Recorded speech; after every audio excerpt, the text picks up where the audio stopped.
इस वक्त की बड़ी खबर, बीएसपी से निष्कासित नेता नसीमुद्दीन सिद्दीकी इस वक्त प्रेस कॉन्फ्रेंस कर रहे हैं। सीधे सुनते हैं। जैसा कि मैंने कहा था कल अपनी पीसी में कि जो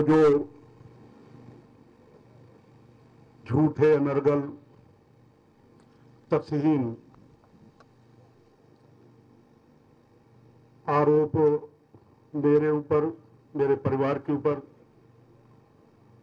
मेरे साथियों सहयोगियों के ऊपर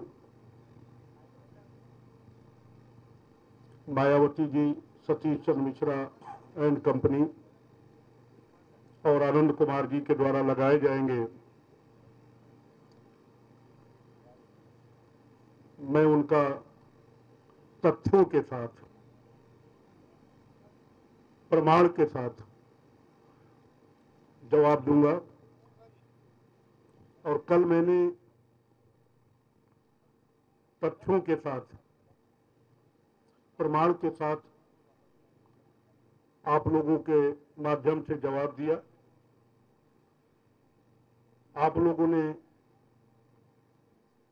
सही बात दिखाई, छापा, इसके लिए मैं आपका आभारी हूं। कल जो पीसी मेरी प्रेस कॉन्फ्रेंस के बाद मायावती जी ने की और उसमें जो भी बातें रखी, जो सारी की सारी झूठ फरेब के साथ साथ साजिश से भरी हुई बातें रखी, उनका मैं जवाब दूं उससे पहले मैं बता दूं कि जैसा आपको पता है कि श्री दयाशंकर सिंह का एक प्रकरण चल रहा है, एफआईआर दर्ज हुई थी दयाशंकर जी के खिलाफ भी और मेरे खिलाफ भी और दूसरे लोगों के खिलाफ। उसमें मैं आज हजरतगंज कोतवाली में बुलाए जाने पर कानून के तहत अपना बयान दर्ज करा के आया। जहां तक मायावती जी द्वारा कल मुझे ये कहा गया कि मैं टेपिंग बिल ब्लैकमेलर हूं, मायावती जी ने मानवर श्री कांशीराम जी के समय से आज तक हजारों बीएसपी मिशन के लोगों को प्रताड़ित करके, झूठे आरोप लगाकर, अपमानित करके पार्टी से निकाल दिया। और अगर जो नहीं निकले, इतना उनको प्रताड़ित किया कि वो पार्टी छोड़ के चले गए। जिनको निकाला गया उनमें कुछ लोगों, हजारों को निकाला। उनमें जैसे श्री राज बहादुर, स्वर्गीय जंग बहादुर पटेल, ये सब प्रदेश अध्यक्ष थे। स्वर्गीय राम लखन वर्मा, ये मंत्री थे। स्वर्गीय भागवत पाल, स्वर्गीय सोनीलाल पटेल, स्वर्गीय बरखू राम वर्मा, स्वर्गीय दीवान रघुनाथ सिंह लोधी, माननीय रामाधीन बाबू जी, एक बरैया, फूल सिंह बरैया थे मध्य प्रदेश के, वो भी हैं। श्री आर के चौधरी, श्री बाबू सिंह कुशवाहा, श्री जुगुल किशोर, श्री ब्रजलाल खाबड़ी, श्री बलिहारी बाबू आदि सहित हजारों लोगों को पार्टी से निकाल दिया।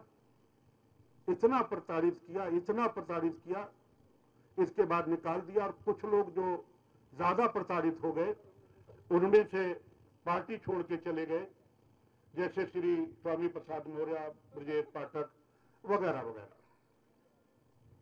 और झूठे आरोप व अपमान के सदमे में जिनको निकाला, उनमें लगभग आधे लोग उस सदमे से मर गए। मैं तो ये कहूंगा कि मैंने मायावती जी की साजिश, उनका प्रकोप, उनका अत्याचार मेरा व मेरे बीवी बच्चों का दमन आदि से बचने के लिए इन्हीं का शस्त्र इन्हीं पर प्रयोग किया।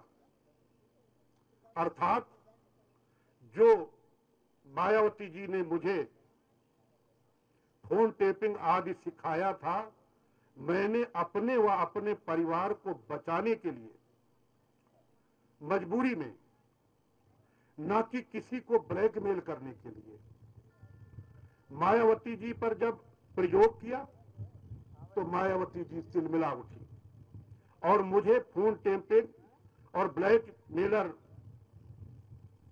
अपनी कभी दुर्भावना साजिश आदि को छिपाने के लिए उनको मजबूरन कहना पड़ा। मायावती जी से मैं पूछना चाहता हूं, आप लोग तो जानते हैं, लेकिन मैं उनसे पूछना चाहता हूं, सारा प्रकरण फोन टेपिंग का आपके सामने है। मैं उनसे जानना चाहता हूं कि मैंने मीडिया के माध्यम से कल जो ऑडियो जारी किया है, उसमें किसको ब्लैकमेल किया है? कौन ब्लैकमेल हुआ जो मैं ब्लैकमेलर बन गया? इन्हीं ने जो सिखाया था अपने बीवी बच्चों को बचाने के लिए, अपने को बचाने के लिए, वो मैंने किया। या इनके पास इससे पहले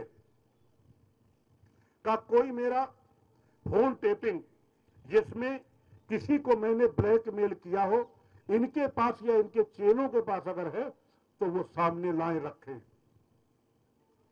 कल मैंने कहां ब्लैकमेल किया? यदि अपने आप को, अपने बीवी बच्चों को मायावती जी की साजिश थी कि वह मेरा व मेरे परिवार का एक एक पैसा, मेरी व मेरे परिवार की सारी चल अचल संपत्ति मुझसे व मेरे बीवी बच्चों से लेकर मुझे जबरन सादे कागज में मुझसे दस्तखत कराना, स्टाम्प पेपरों व फर्जी दस्तावेजों में मुझसे जबरन दस्तखत कराना, मुझे प्रताड़ित करके मुझसे हस्ताक्षर कराकर मुझे साजिश के तहत परिवार के साथ साथ मुझे भी दिवालिया बना करके सड़क पर खड़ा कर दी और फिर अपनी आदत के अनुसार मुझे जेल भेजने से बचने के लिए, जो इनकी आदत है मुझे जेल भेजने की, उससे इनकी आदतों से बचने के लिए अगर मैंने ये काम किया अपने आप को बचाने के लिए, तो क्या ये टेपिंग ब्लैकमेलिंग?